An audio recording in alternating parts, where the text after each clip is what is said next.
जय गुरु जी की प्यारी संगत को प्रणाम।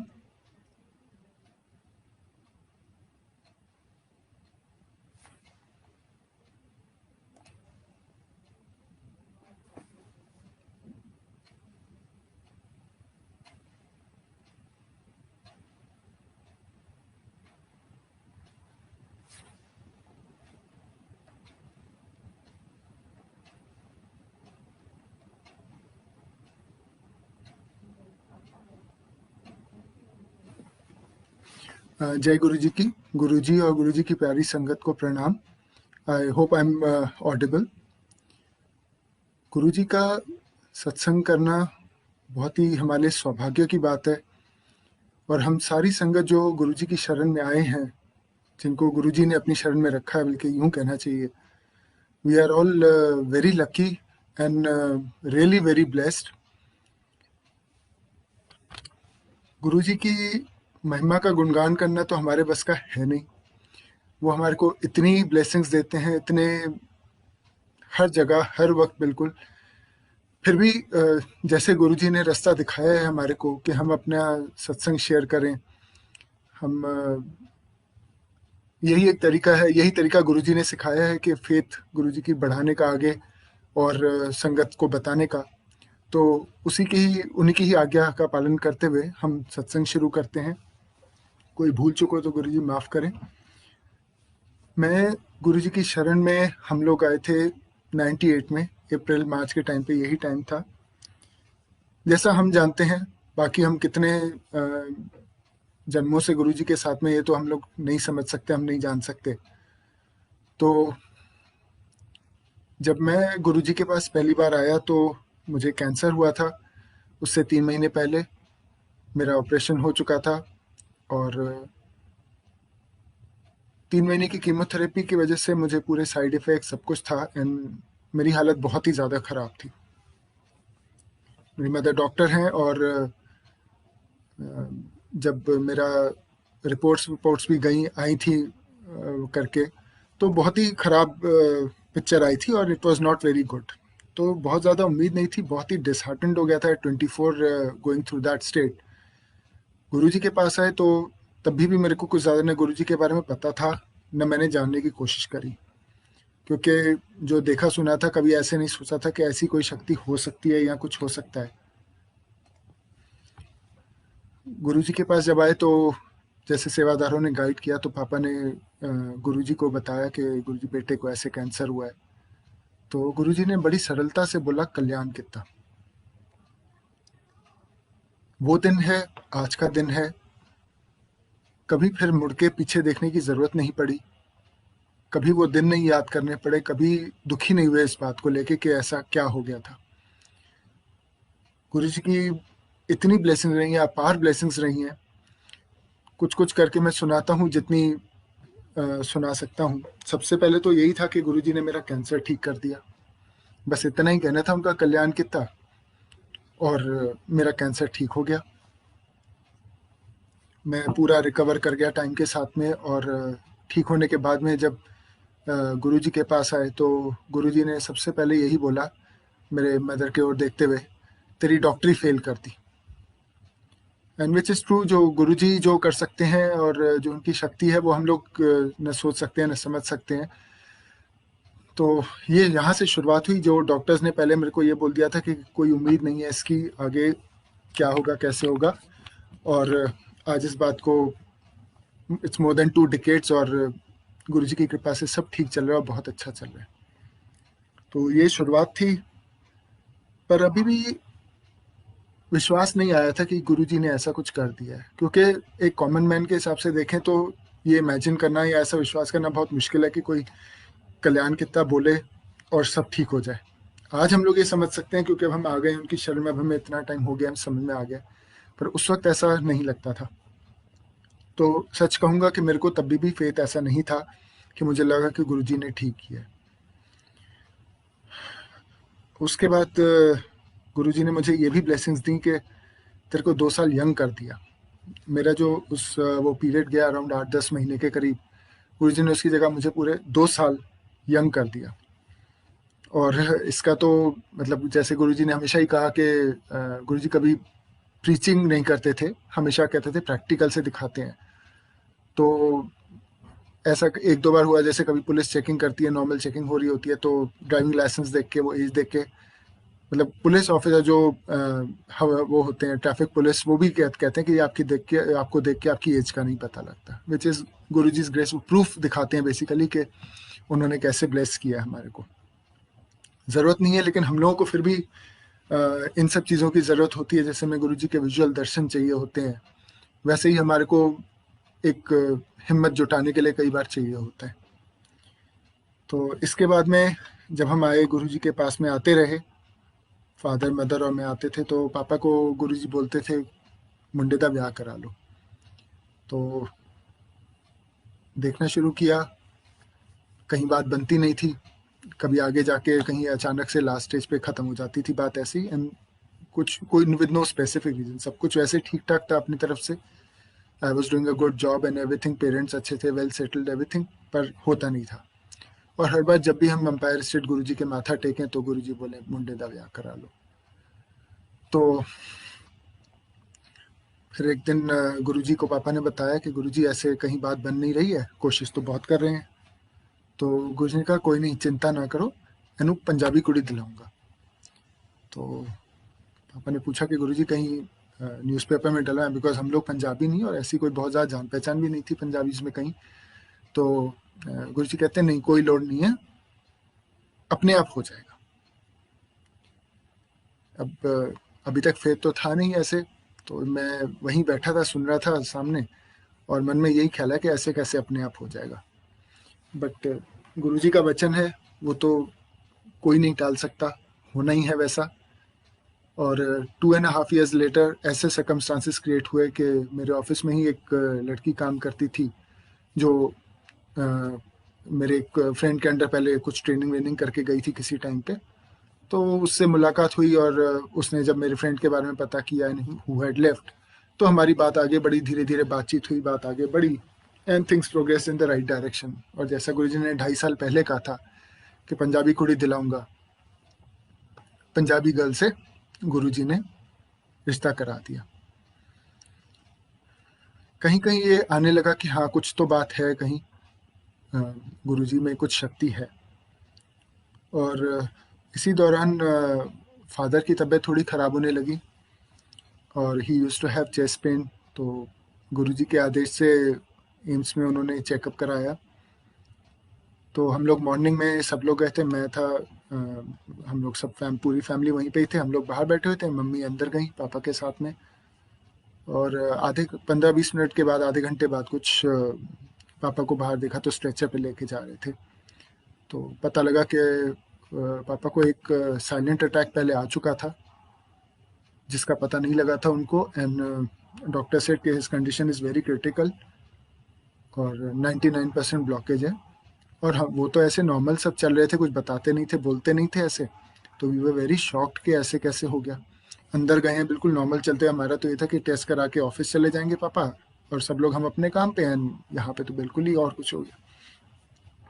सो he was admitted to the ICCU over there, and कुछ ही घंटों में पापा को दूसरा अटैक आ गया वहीं हॉस्पिटल में। एम्स की बात है, और हम लोग वहाँ खड़े थे, बस गुरुजी की फोटोग्राफ हाथ में लेके गुरुजी का नाम जप रहे थे, जय गुरुजी जप रहे थे, ओम नमः शिवाय जप रहे थे। और हम देख रहे थे कि डॉक्टर्स कुछ कर नहीं पा रहे थे ज़्यादा, they were nearly out of control. But Guruji control में थे, गुरुजी ने संभाला वो वक्त, वो टाइम निकला, पापा सर्वाइव दैट।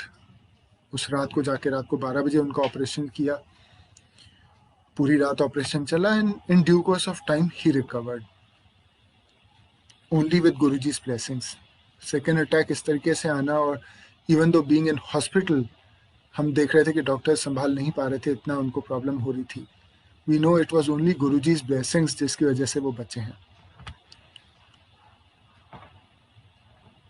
उससे थोड़ा पहले की बात है, मैं थोड़ा सा पीछे जाऊंगा।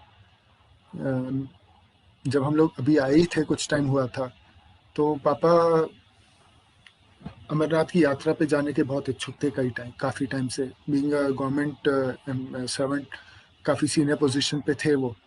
तो दैट पर्टिकुलर ईयर उनका हो गया और I mean he got selected और उनको हो गया। तो गुरुजी को बताया कि गुरुजी ऐसे ऐसे जा रहा हूँ उधर। तो गुरुजी का की लोड है, शिव ਇੱਥੇ बैठा है। But we did not understand the meaning of it कि गुरुजी का क्या मतलब है। बेसिकली गुरुजी मना कर रहे थे जाने के लिए। जब और एक दो बार ऐसी बात निकली, गुरुजी ने पूछा कि भाई तूने कैंसिल करा दिया अपने जाने का। तो पापा ने बोला कि गुरुजी मैं तो बहुत पुल लेके करवाए और ऐसे मैं नहीं कर सकता हूँ। तो कहते हैं ठीक है, बस गुरुजी ने इतने कहा। एंड देन ये हुआ कि उसमें मेडिकल टेस्ट होता है जो बहुत स्ट्रिंजेंट होता है, वो पापा का क्लियर नहीं हुआ and he was not able to go. और उस साल काफ़ी 98 की बात है, उस साल बहुत ही एवलांचेस आए थे और almost 2 patches completely wipe out हो गए थे। तो तब गुरुजी ने पापा को बोला कि देख तू कहाँ जा रहा था, तेरे को लाइफ एक्सटेंशन दे दी। इसके बाद में हमारी जब again come back to the first satsang, जब मेरी शादी हो गई और सून आफ्टर दैट गुरुजी ने आदेश दिया कि फैमिली आगे बढ़ाई जाए। पर हम लोगों को लगा संभव कि भाई अभी इट्स टू अर्ली, थोड़ा सेटल हो जाए, अभी तो इट्स बिट अर्ली। तो हमने थोड़ा डिले किया और बाद में जब कुछ टाइम बाद हमने सोचा कि करते हैं, तो then we started facing a lot of problems, all sorts of medical. मेरा तो कीमोथेरेपी की वजह से था ही। तो उसके बाद बस ये था कि अगले 6 महीने साल हम लोग सिर्फ हॉस्पिटल्स के ही चक्कर काटते रहे, कभी इधर इलाज करा रहे, कभी उधर, आयुर्वेदिक, होम्योपैथिक, एलोपैथिक, कोई इलाज नहीं छोड़ा, सब कुछ कर लिया without any result, any success. Then it was 31 December 2005, बड़े मंदिर में फंक्शन था। उस टाइम पे संगत जी आपको पता होगा, गुरुजी अपने हाथ से प्रसाद दिया करते थे। तो वाइफ को प्रसाद देते हुए गुरुजी ने बोला जा तेनू दवाई दित्ती। Exactly 1.5 months later, she got the confirmed report that she has conceived. और soon after that she suffered a very severe hemorrhage. Shivratri का दिन था, हम लोगों को मंदिर आना था और सुबह ही उसकी तबीयत ख़राब होने लग गई। तो जब हमने डॉक्टर को बताया तो डॉक्टर बोली कि भाई उसको बोलो कि पूरा लेट जाए वहाँ पे और बाथरूम तक भी नहीं उठे और बेड पेन यूज़ करे। तो हमें ये तो लग गया था कि कुछ बहुत ज़्यादा सीरियस है, लेकिन डॉक्टर ने हमें और कुछ बताया नहीं उस वक्त। और हम लोग बिल्कुल अकेले थे उस दिन। बाई चांस पेरेंट्स को भी मंदिर आना था, उनकी सेवा थी, तो कोई और था भी नहीं आसपास हमारे। We were staying in Ghaziabad that time. सारा दिन बस ये बेड पे रही और she could not get up, कुछ खाया पिया नहीं, कुछ नहीं, और तबीयत इसकी बिगड़ती चली गई। इवनिंग 6 बजे में, शाम को 6 बजे मंदिर से छोटे भाई का फ़ोन आता है मेरे। वो कहता है कि छवि का नाम आया है, मेरी वाइफ का नाम आया है कि उसको आरती करनी है गुरुजी की। वो एक अकेला ऐसा साल था जिस साल ड्रॉ ऑफ लॉट्स हुआ था। कुछ लेडी संगत जो थी उनके नाम डाल के पर्चियाँ निकाली गई थी कि कौन कौन गुरुजी की आरती करेंगे। तो 12 लेडीज़ के नाम आए थे, जिनमें से एक मेरी वाइफ का भी नाम था। जैसे ही उसका फ़ोन आया, within 15 minutes my wife was able to get up और आंटी उठ के वो तैयार हो गई। हम लोग 40 किलोमीटर, वहाँ हमारे घर से मंदिर पूरे 40 किलोमीटर है, हम 40 किलोमीटर ड्राइव करके आए हैं। उसको लेके आया, उसने अटेंड किया फंक्शन पूरा, आरती की और आराम से हम वापस गए। 2-3 दिन बाद डॉक्टर ने जब हमारे को हॉस्पिटल बुलाया चेकअप के लिए, तो पहले वाइफ को लेके गई, फिर मुझे भी बुलाया। पर उस वक्त हमारे को बिल्कुल डर नहीं लगा। अब हमको ये पता था कि अब हम बहुत सेफ हैंड्स में हैं और जब तक गुरुजी जो चाहेंगे उत्तर वही होगा, उससे बाहर कुछ नहीं हो सकता। तो जो उन्होंने दिया है, जैसे उनको रखना होगा वैसे ही रखेंगे। तो डॉक्टर मेरे को बुलाती है, कहती है कि प्लेसेंटा हैज़ बीन डिटैच, जिससे बच्चे को अंदर खाना मिलता है, वो डिटैच हो गया, बट बेबीज आर नॉर्मल। और वाइफ को जॉन्डिस भी हुआ, जॉन्डिस से भी ये ठीक हो गई। और जॉन्डिस में भी ये था, जब अभी उसका पूरा ठीक भी नहीं हुआ था, तो एक दिन हम एम्पायर स्टेट थे, तो कुछ ऐसा हुआ कि हमारे को रुकना पड़ गया, थोड़ी देर एक्स्ट्रा किसी संगत को ड्रॉप करना था, तो उनकी अभी आज्ञा नहीं हुई थी, हमारी आज्ञा हो चुकी थी। तो हम बाहर बैठे थे, तो हमारे लिए भी कढ़ा प्रसाद आया खाने के लिए। और गुरुजी के यहाँ तो आपको पता होगा संगत जी कैसे कढ़ा प्रसाद होता है कि उसमें घी ज़्यादा होता है इतना, और घी में बिल्कुल तैर रहा होता है। और जॉन्डिस वाले पेशेंट के लिए तो ये महीनों तक अलाउड नहीं होता, पर वहाँ तो प्रसाद होता है। और वो हमने सारा दोनों ने खाया और खूब अच्छे से खाया, और उसको कोई दिक्कत नहीं हुई, जो कि जॉन्डिस वाले पेशेंट के लिए बिल्कुल इम्पॉसिबल है। एंड साइंस के पास इसका कोई जवाब नहीं है। और उसी साल फिर हमारे को गुरुजी ने बेटा बेटी ब्लेस किए। और जब उनको गुरुजी के पास माथा टिकाने लेके गए मम्मी पापा, तो गुरुजी ने संगत को यही बोला कि कभी देखा है कैंसर वाले ने बच्चा होते हुए ऐथे दो दो दिखते ऐ शिव दे बच्चे हैं। गुरुजी का तो हमेशा ही प्रैक्टिकल का रहा है, और गुरुजी ने इस बार भी वही दिखाया। जब बच्चे पैदा हुए थे तो एक के माथे पे और एक के हाथ पे ओम का निशान बना हुआ था। तो गुरुजी की तो ऐसी महिमा है। उसके बाद जब उसके बाद कुछ दिन बाद मैं मंदिर गया अंपायर स्टेट गुरुजी को माथा टेकने, जो हमारा दिन था उस पे, तो गुरुजी ने बड़े प्यार से उनका नाम रखा अर्जुन और गौरी। तो हमारी तो संगत जी सारी ब्लेसिंग्स, सारी हम बस उनकी ब्लेसिंग्स पे ही चल रहे हैं गुरुजी की। हमारे को लाइफ मिली, मेरी शादी, बच्चे, सब कुछ सिर्फ गुरुजी की देन है। ये सत्संग भी जो हम लोग करते हैं वो सिर्फ इसीलिए ही है कि हम लोगों का जो नई संगत है या जो और हैं उनका फेथ बढ़े गुरुजी में, और हमारे को खुद को भी ब्लेसिंग मिलती है जब हम सत्संग करते हैं, और जो सुनते हैं उनको भी ब्लेसिंग्स मिलती है। बच्चों का भी ऐसा है कुछ कि भाई उनका ऐसा कनेक्ट था गुरुजी के साथ में हमसे पहले से ही, कि उनको कुछ बताना नहीं पड़ा, और they just became a part of Guruji संगत। थे तो उनके ही चोजन वन। और नॉर्मली जैसे होता है कि पेरेंट्स बच्चों के लिए करते हैं और उनके लिए अरेंज करते हैं सब कुछ, यहाँ पे उल्टा हिसाब था। यहाँ पे बच्चों की वजह से हमारे को बहुत कुछ मिला। मैंने जैसे बताया मैं भी गवर्नमेंट सर्वेंट हूँ, तो गवर्नमेंट में हर चीज़ की लिमिट्स होती हैं कि एक लेवल के हिसाब से क्या क्या फैसिलिटीज़ मिलती हैं। तो जिस साल बच्चे होने वाले थे, मेरे को उस साल मेरी जो हॉस्पिटल की प्राइवेट वार्ड की फैसिलिटी थी वो बन गई थी। जब उसके कुछ टाइम, 1 साल 1.5 साल बाद जब बच्चों के ट्रैवल करने का टाइम आया, तो मुझे बाय एयर ट्रैवलिंग का अलाउ वो मिल गया कि मैं ट्रैवल कर सकता हूँ। तो ऐसे ऐसे होता गया। जब इनके स्कूल के एडमिशन का टाइम आया, तो उसी टाइम पे जस्ट उससे पहले मुझे गवर्नमेंट अकोमोडेशन एक अच्छी जगह पे मिल गई, जहाँ पे आसपास में स्कूल्स बहुत अच्छे थे और there were lots of options. तो मतलब हम तो ये कहेंगे कि बच्चों की वजह से हमारे को बहुत कुछ मिला, रादर देन हमने बच्चों के लिए कुछ किया हो।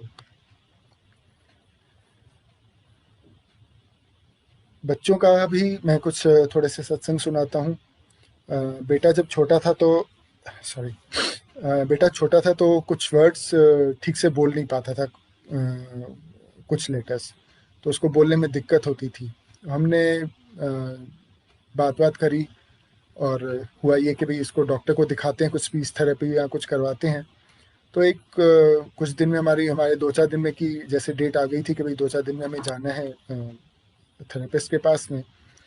तो एक सुबह को ये उठा, और जैसे बच्चे अपना मम्मी को कहानी सुनाते हैं कि कल मम्मा ऐसे ऐसे हुआ वो हुआ, तो इसकी टीचर का जो नाम था उसमें भी वो वर्ड आता था, वो श नहीं बोल पाता था, स बोलता था उसको, तो उसको दिक्कत हो रही थी।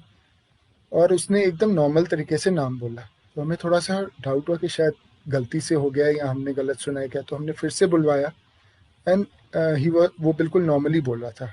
इसके फ्रेंड का नाम, ऐसे कुछ हमने कई वर्ड्स उससे बुलवाए, और सडनली ओवरनाइट वो बिल्कुल ठीक हो गया था। उसको स्पीच थेरेपी की ज़रूरत ही नहीं पड़ी। न गुरुजी से मांगा, न कुछ किया। कराने वाले वो हैं, करने वाले वो हैं, कैसे कर देते हैं, कब करते हैं, वो उनको पता। इसी तरीके से बेटी का था। बेटी को कुछ पता नहीं क्या प्रॉब्लम हुई, उसकी आईसाइट एकदम ही बहुत ख़राब हो गई। ऐसा नहीं कि कोई ज़्यादा टीवी देखते थे या कुछ ऐसा था, but at a very young age उसकी आईसाइट इतनी ख़राब हो गई कि डॉक्टर्स ने बोला कि चश्मा लगाने के बाद में भी वो बिल्कुल नॉर्मल नहीं देख पाएगी, उसकी काफ़ी ख़राब रहेगी उसके बाद में भी। और हालत ये होती थी कि बहुत बड़ी हेडलाइंस भी हो तो उसको पढ़ने में बहुत दिक्कत आती थी अगर थोड़ा सा भी दूर है तो उसकी आईसाइट वॉज मतलब हद से ज़्यादा खराब, 24 की रेंज में पहुंच गई थी। तो डॉक्टर ने उसका फिर हमने इलाज शुरू किया। डॉक्टर्स ने बताया कि उसको पैचिंग करके होगा, कि एक आंख बंद करके रखो, पूरा पूरा दिन वो बंद करके रखे, ऐसे एक एक हफ्ता चलाए, फिर एक हफ्ते बाद में दूसरी आंख को पूरा दिन बंद करके रखे, which is very difficult for a small child. School में बच्चे मजाक भी उड़ाते हैं और वैसे भी अपने लिए मैनेज करना भी मुश्किल होता है। तो कुछ दिन तक इसने किया थोड़ा बहुत करके, फिर बच्चे हैं थोड़ा कभी छोड़ देते हैं, कभी कुछ करते हैं। देन चश्मा भी था इसका। फिर हमने थोड़ा ऑब्जर्व किया एक टाइम पे कि मतलब हार्डली 3-4 हफ्ते के बाद की बात होगी ये, और हमने ये ऑब्जर्व किया कि ये चश्मा लगाना छोड़ दिया इसने। तो हमें काफ़ी ताज्जुब हुआ कि हाउ इज़ शी मैनेजिंग, क्योंकि इसको देखने में बहुत दिक्कत आती थी। तो हमने ऐसे इसका टेस्ट वेस्ट लिया, पूछा इससे, तो देखा कि she was able to read, मतलब इवन न्यूज़पेपर की हेडलाइंस, वो सिर्फ जो मेन हेडलाइंस होती है टॉप की, उसके आगे कुछ नहीं पढ़ पाती थी विदाउट स्पेक्स। अब वो पूरी फाइन रीडिंग, सब कुछ, everything she was able to do. दूर का देख रही थी तो वो भी बिल्कुल नॉर्मल देख पा रही थी, सब कुछ बिना चश्मे के, अचानक से बिल्कुल, मतलब एकदम से उसका वो पूरा ठीक हो गया था। जो इतनी सिवियर आंखों की प्रॉब्लम थी, हमें इतनी चिंता थी कि पता नहीं कैसे होगा, क्या होगा। डॉक्टर्स ने तो ये कहा था कि ज़्यादा इम्प्रूवमेंट नहीं होगी और 3-4 साल कम से कम करना पड़ेगा। और यहाँ उसका सिर्फ 3-4 हफ्तों के अंदर ही ऐसे ही ठीक हो गया बिल्कुल, कि गुरुजी की ब्लेसिंग्स की वजह से बस। तो गुरुजी की ब्लेसिंग्स बहुत ही अपार रही हैं। ऐसे ही छोटे ब्रदर का था, वो पहले शेयर्स वेयर्स में काफ़ी करता था। फिर गुरुजी ने उसको बोला कि भाई शेयर्स का छोड़ दो काम, वो ठीक नहीं है। तो उसके बाद में फिर गुरुजी ने उसको बोला कि मतलब गुरुजी ने ये बताया, बोला कि 15 दिन में शादी करा देंगे। और एक्चुअली गुरुजी ने उसकी 15 दिन में शादी करवा दी, 15 ही दिन में उसकी जॉब भी लगवा दी, बैठे बिठाए बिल्कुल। मतलब घर बैठे बैठे उसको कहीं से कॉल आया, और कहाँ से किसी रिक्रूटर ने उसका रिज्यूमे ले रखा था, और वहाँ से लेके उसको कॉल किया, फ़ोन पे ही बातचीत हुई, एक इंटरव्यू होके, and with in 15 days he was again in a job. ऐसे ही एक न्यू ईयर का फंक्शन था, और पेरेंट्स, मम्मी पापा सब लोग आए हुए थे मंदिर में।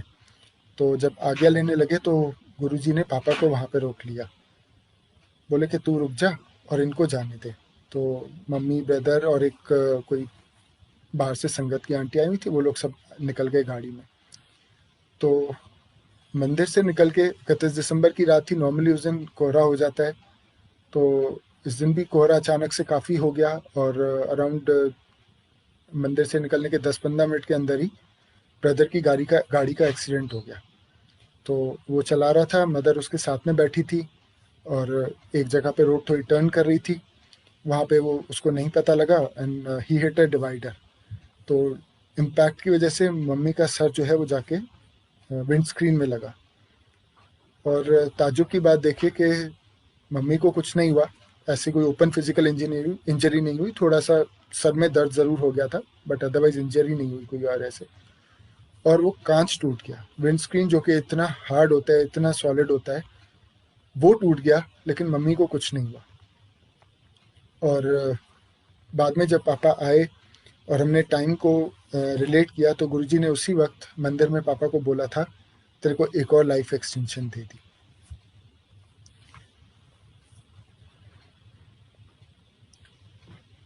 गुरुजी के पास आने का हमारा पर्पज़, या गुरुजी का हमारे को रादर गुरुजी हमें ब्लेस क्यों करते हैं, ये पर्पज़ समझना बहुत ज़रूरी है। हम लोग ऐसे ही नहीं चल सकते कि बस हम गुरुजी की ब्लेसिंग्स ले लें और बस चलते रहें। गुरुजी हमें ये ब्लेस करते हैं कि वो हमारे रास्ते की जो कठिनाइयाँ हैं वो हटाते हैं, ताकि हम उनके दिखाए हुए रास्ते पे और अच्छे से चल सकें। इसीलिए वो हमारे को ब्लेस करते हैं, ताकि हमारा जो टाइम, जो मुसीबतों में जाना है, वो हम अच्छे काम में लगा सकें, गुरु जी की सेवा में लगा सकें या गुरु जी का ध्यान करने में लगा सकें। जो गुरु जी ने कहा भी है कि ध्यान लगाया करो, which is the top most form. और ये भी हमेशा गुरु जी ने कहा है कि ध्यान, दान और सेवा हमेशा ऐसे करो कि दाहिना हाथ करे तो बाएं को न पता लगे, हमेशा गुप्त होने चाहिए।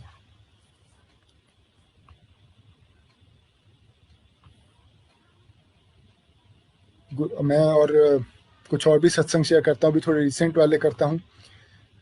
अभी भी लाइफ ऐसे चल रही है, जब गुरु जी ने चोला छोड़ा तो बहुत ज़्यादा हिल गए थे हम लोग भी, और ऐसा लगा कि पता नहीं जैसे साया उठ गया ऊपर से। पर धीरे धीरे गुरु जी ने ये एहसास करा दिया कि गुरु जी हर जगह हैं, हर वक्त हमारे साथ हैं और यहीं पर ही हैं। कभी गुरु जी की फ्रेग्रेंस से, कभी कुछ और तरीक़ों से, कहीं भी एक छोटा सा ख्याल भी आता है मन में तो गुरु जी वो पूरा कर देते हैं। गुरु जी ने इतने लाड से हम लोगों को, सारी संगत को पाला हुआ है। आज भी ऑफिस में भी कभी प्रॉब्लम्स आते हैं, कुछ होता है तो कभी मतलब ये पता है कि हाँ, चिंता की कोई बात नहीं है, गुरु जी देख लेंगे, हमें बस अपना कर्म करना है। जो गुरु जी भी यही कहते हैं कि भाई अपना कर्म करो और फल की चिंता मत करो, वो he will take care of it. तो अराउंड 2 साल पहले की बात है, फ्राइडे का दिन था, जो पापा मम्मी के मंदिर जाने का दिन होता है और हमारा भी नॉर्मली होता है, बट उस दिन सुबह हम लोग नहीं जा पाए थे, मैं कुछ शायद ऑफिस में लेट हो गया था। तो मम्मी पापा मंदिर में थे और पापा को वहाँ पे एकदम से स्ट्रोक आ गया और सेवा करते करते उनका एक साइड पूरा आउट ऑफ कंट्रोल हो गया। He was not able to control और he lost control of it basically. तो उन्होंने जो 1-2 सेवादार साथ में खड़े थे उनको बुलाया, बोला कि भाई ऐसे आंटी को, मतलब मम्मी को बुला के लाएं। और मम्मी को बुलाया और भी कुछ सेवादार इकट्ठे हो गए। और गुरुजी की तो हर चीज़ बहुत अच्छे से प्लान की हुई होती है। फादर को गुरुजी ने ड्राइविंग अलाउ नहीं की हुई है और मम्मी चलाती नहीं है गाड़ी। अगर वो लोग कहीं और होते तो शायद बहुत दिक्कत हो जाती, पर मंदिर में थे तो चिंता की कोई बात ही नहीं थी। कई डॉक्टर्स, एवरीथिंग वाज अवेलेबल। तो एक संगत के ही कोई डॉक्टर थे जो वहाँ पे थे, उन्होंने उसी वक्त ही जो दवाइयाँ होती हैं एस्पिरिन वगैरह, वो सब जो देनी थी वो फटाफट से उनको दे दी। और 2-3 कई संगत साथ में उनको लेके फटाफट से हॉस्पिटल चल पड़े, क्योंकि यही था कि भाई इतनी दूर एम्बुलेंस आने में टाइम लगेगा तो जल्दी टाइम सेव करने के लिए लेके चलते हैं। और उन्होंने हमारे को भी फ़ोन कर दिया कि भाई ऐसे ऐसे हो गया, तो हम लोग भी पहुंच गए हॉस्पिटल। हॉस्पिटल पहुंचे तो गाड़ी से 4 लोगों ने हमने पकड़ के पापा को उतारा है, बिकॉज एक साइड न होने की वजह से he was not able to get down on his own. Even बोल नहीं पा रहे थे, फेस पे सारा उनका एक तरह से ड्रॉप हो गया था। और संगत जी, आप मानेंगे नहीं कि स्ट्रोक से लोग कई बार जिंदगी भर नहीं उठ पाते हैं। पापा का 1 घंटे के अंदर अंदर स्ट्रोक, इतना ठीक कंडीशन हो गई थी कि वो अपने साथ वाले आईसीयू में लेटे हुए हैं, साथ वाले बेड पे जो पेशेंट लेटा है उसके साथ बैठ के सत्संग कर रहे थे। डॉक्टर्स उनको बोल रहे हैं कि जी आप रेस्ट करिए, आप प्लीज़ बोलिए मत। वो उन पे कुछ कुछ टेस्ट कर रहे थे, बीच में उन्होंने सीटी स्कैन के लिए भी लेके गए, सब कुछ किया, लेकिन वो वहाँ बैठ के साथ वाले पेशेंट के साथ में सत्संग कर रहे थे। ये गुरुजी की कृपा है। और डॉक्टर्स ने हमें बताया, कहते हैं कि भाई इनको कुछ स्ट्रोक तो हुआ है, लेकिन कुछ प्रॉपरली पता नहीं लग रहा है कि क्या है, कहाँ पे है exactly, and it is in transit. और उन्होंने अगले 2-3 घंटे के अंदर ही 2 बार उन्होंने उनका स्कैन भी किया, but they were not able to come to any conclusive decision कि क्या है। फिर एक डॉक्टर ने हमारे को अलग से आके बताया, you know how it is in private hospitals, तो कहते हैं कि भाई इनकी कंडीशन अभी काफ़ी हद तक ठीक है, ही इज़ ऑलमोस्ट 98% रिकवर्ड। उस वक्त तक मतलब वो 2.5-3 घंटे के बाद में उनका ये था कि उनको हाथ की एक फिंगर में थोड़ी सी सेंसेशन नहीं थी, और फेस में, लिप्स पे थोड़ा सा उनको हल्का सा, स्पीच में थोड़ी सी हल्की सी दिक्कत थी, मे बी 5% और सो। अदरवाइज 98% उनकी रिकवरी हो चुकी थी विद इन हार्डली 2-3 आवर्स। तो वो डॉक्टर ने हमारे को अलग से ले जाके यही बोला कि भाई इनको आईसीसीयू में शिफ्ट करने वाले हैं, अगर आप चाहो तो इनको लेके जा सकते हो, because there is no need for that. तो उनके सजेशन पे फिर हम लोग उनको वहाँ से निकाल के ले गए। बट हमें एक ये था कि भाई एक बार थोड़ा सा और ऑब्जर्वेशन में रहें या कुछ नहीं तो इट विल बी बेटर, तो we took him to AIIMS. और वहाँ पे उनको एडमिट कराया किसी तरह, एंड एम्स ने भी उनको 2-3 दिन ऑब्जर्वेशन में ही रखा। But with Guruji's grace there was nothing absolutely, and he recovered from it almost immediately. बिल्कुल मैं यही कहूँगा। गुरुजी का तो तरीका बहुत निराला है हमारे को ब्लेस करने का, और हम लोग बहुत बार समझ भी नहीं पाते हैं। तो ऐसे ही मेरे को एक बार की बात है कि मेरे को ऑफिस में काफ़ी प्रॉब्लम आ रही थी, और कुछ मेरा बॉस के साथ मेरे ग्रुप में बहुत टेंशन चल रहा था। और हालत ऐसी होती थी कि मैं रात को जैसे 11-12 बजे सोना और 1-2 घंटे में ही मेरी नींद खुल जानी, और पूरी रात में टेंशन में जागता रहता था, एसिडिटी उसकी वजह से। और वो तो 1 हफ्ता मेरा पूरा इसी तरीके से कार्यक्रम चला। हमारा 5 डेज़ वर्किंग होता है। मंडे मॉर्निंग जब मैं उठा हूँ उसके बाद में, तो मुझे राइट पैर में कुछ प्रॉब्लम महसूस हो रही थी, और मैं आई रियलाइज़ कि मैं राइट पैर अपना उठा नहीं पा रहा हूँ। खींच सकता हूँ वैसे, but I can not lift it, जैसे नॉर्मल चलने के लिए होता है, तो वो पैर ज़मीन पे रगड़ खा सकता था, but I could not walk properly और ईज़िली। और ऑफिस में उस वक्त ऐसे हालात थे कि नॉर्मली मैं छुट्टी ले नहीं सकता था, लेकिन अब इस वक्त तो ऐसी आ रही थी कि I could not go, so I had to take leave. तो मैंने ऑफिस में इन्फॉर्म कर दिया कि मैं थोड़ा लेट आऊँगा। आई थॉट कि शायद कुछ ठीक नहीं सोया हूँगा, तो उसकी वजह से हो गया होगा। सारा दिन निकल गया, लेकिन मेरी कंडीशन में कोई इम्प्रूवमेंट नहीं हुई, तो मम्मी को थोड़ा टेंशन हो गया। तो मेरे को अगले दिन हॉस्पिटल लेके चली गई। वहाँ पे मेरे खूब टेस्ट वेस्ट किए, डॉक्टर्स ने सब कुछ किया for everything, but they found nothing, कुछ नहीं मिला। और उसके बावजूद मेरे को उन्होंने कुछ दवाइयाँ दे दी कि ये लेनी है। मैंने वो दवाइयाँ लेनी शुरू कर दी। 2 दिन के बाद में मुझे रियलाइज़ हुआ कि मैं पिछले 4 दिन से, यानी कि मंडे से, बहुत आराम से सो रहा हूँ। मेरे को ऑफिस का कोई टेंशन कुछ याद नहीं था, क्योंकि सारा ध्यान तो यहाँ पे चला गया था, तो ऑफिस तो याद ही नहीं था इसमें। और जो मेरी एसिडिटी, टेंशन, जो कुछ था, नींद उड़ना, सब खत्म हो गया था, and I was living very peacefully and calmly. और ऐसा था कि मैं थोड़ा सी संभाल के चलूँ, तो मैं 2 व्हीलर और 4 व्हीलर भी ड्राइव कर पा रहा था। तो इफ़ेक्टिवली मेरा कोई काम नहीं रुक रहा था, एक्सेप्ट कि मैं ऑफिस नहीं जा रहा था, जिससे मैंने छुट्टी ले रखी थी। 3 हफ्ते की मेरे को छुट्टी मिल गई, शांति से घर पे रहा मैं आराम से बिल्कुल ही। और तब तक मेरे वो ऑफिस की प्रॉब्लम भी सॉल्व हो गई, सब कुछ ठीक ठाक हो गया। ये गुरुजी का तरीका है, गुरुजी की महिमा है कि कैसे हमारी वो एक प्रॉब्लम लाते हैं और वो दूसरी मेजर प्रॉब्लम को ख़त्म कर देती है। ये अभी जो कोविड का टाइम आया, it has been a very difficult time for a lot of people, पर गुरुजी की ग्रेस से हमारे पे हर सेंस में उसकी कृपा रही है। मतलब उसमें भी हमें फ़ायदा ही रहा है। हम लोग कुछ टाइम से कोशिश कर रहे थे अपने बच्चों का स्कूल चेंज करवाने का, बट दिल्ली में you know how it is, in spite of so many schools, vacancies बहुत मुश्किल से मिलती हैं अच्छे स्कूल में। तो हमने अप्लाई किया हुआ था एक स्कूल में पिछले साल 2019 में अप्लाई किया हुआ था, जो दिसंबर के अराउंड जैसे होता है। और एक स्कूल से हमारे को 1-2 स्कूल से रिस्पांस आ गया कि ऐसे ऐसे इनका टेस्ट होगा अप्रैल में कहीं पे जाके, and after that they will decide on based on interview and everything. But उससे पहले ये मार्च में लॉकडाउन हो गया था लास्ट ईयर, तो टेस्ट होने का तो कैंसिल हो गया। और उसके बाद में फिर सडनली एक दिन हमारे को स्कूल से मेल आती है, उस स्कूल से, कि आपके डॉटर का एडमिशन हो गया है, प्रोविजनल एडमिशन हो गया, और आप प्लीज़ उसकी फ़ीस ऐसे ऑनलाइन पे कर दो। घर बैठे बिठाए, बिना कोई टेस्ट दिए, बिना कुछ किए, उनकी फाइनल रिपोर्ट कार्ड भी अभी तक नहीं आई थी बिकॉज ऑफ दिस थिंग, क्योंकि पिछला स्कूल ऐसे ही आधे में बंद हो गया था, तो पुरानी रिपोर्ट कार्ड नहीं थी। जो 6 महीने की रिपोर्ट कार्ड हमने सबमिट की थी नवंबर दिसंबर में 19 में, उसी के बेसिस पे शी गॉट एडमिशन। उसके बाद फिर पता लगा कि बेटे का भी एडमिशन हुआ, क्योंकि उसके मार्क्स थोड़े से कम थे। तो फिर उसके लिए बात करी, ऑनलाइन ही सब कुछ हुआ, और स्पोर्ट्स कोटे में करके उसका होने लगा। बट फिर भी हो नहीं रहा था संभव।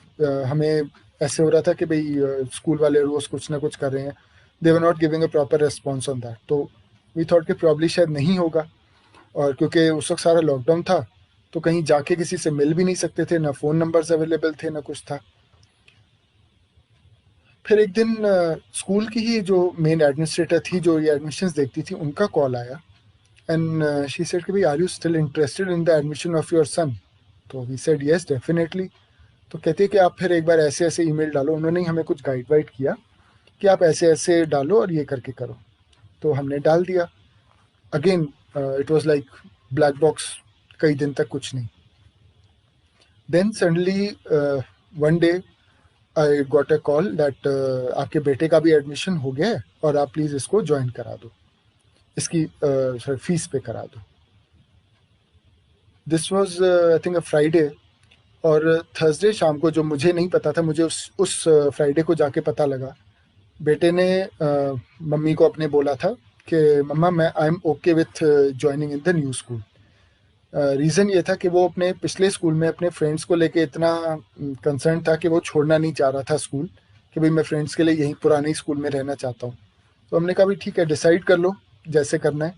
और मतलब वाइफ ने, मेरे को तो ये सब बाद में ही पता लगा, और उसी एक शाम पहले उसने जब ये बोला घर में कि भाई मैं ओके हूँ and I am ready to change my school, तो अगले दिन तभी उनके स्कूल से, उनके नए स्कूल से उसके एडमिशन का आया। मतलब गुरुजी इतनी छोटी छोटी चीज़ों का भी इतना ध्यान रखते हैं कि हम लोग गुरुजी का शुक्राना नहीं कर सकते सही तरीके से। हम यही कोशिश कर सकते हैं कि हम, जो गुरुजी ने हमें रास्ता बताया है, एक तो ABC, कि डू नॉट अब्यूज, ब्लेम और कर्स एनीबडी, और जितना हो सके किसी की हम मदद करें। अपना जो भी हमारी ड्यूटी है as a parent, as a child, as a in society, as a citizen, वो हम लोग ढंग से करें, उतना ही हमारे लिए बहुत है। वो भी बहुत मुश्किल है क्योंकि ऑफिस की वजह से या कई बार